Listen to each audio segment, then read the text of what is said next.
let us look at sustainability reporting. The Global Reporting Initiative is a multi-stakeholder, network-based organization. It has developed a sustainability reporting framework that is widely used throughout the world. To start any further, let us look at the stages of sustainability reporting.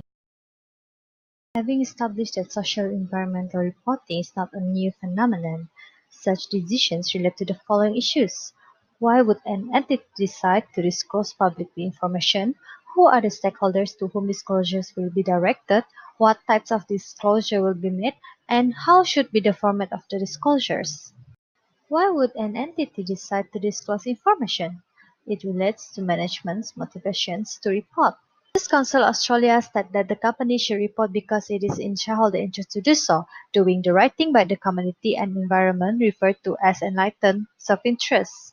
The reputation of a company affects the desirability as a potential workplace. It is in the company's strategic interest to attract and retain the most highly skilled and expert employees. If accountants can accept that an entity has a responsibility, they would see the duty to provide an account of an organization's social and environment performance.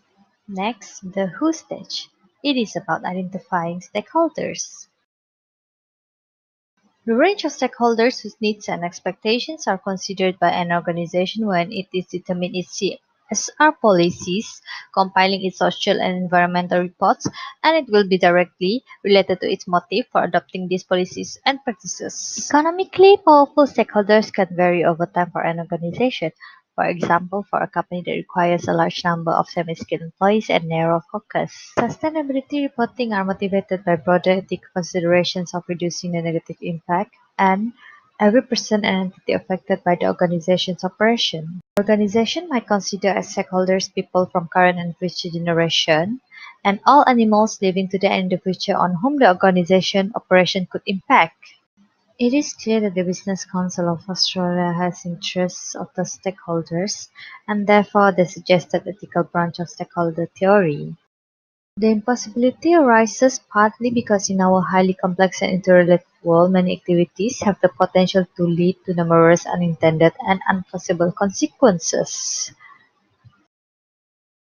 The organization needs to identify what the information needs and expectations of these identified stakeholders are. So, let us look at the what stage, identifying stakeholder information needs and expectations. Such managers will seek to convince their organization policies and actions accord with social, environmental, economic, and ethical views and expectations of these stakeholders. Social and environmental reporting to be effectively used, this requirement must be fulfilled.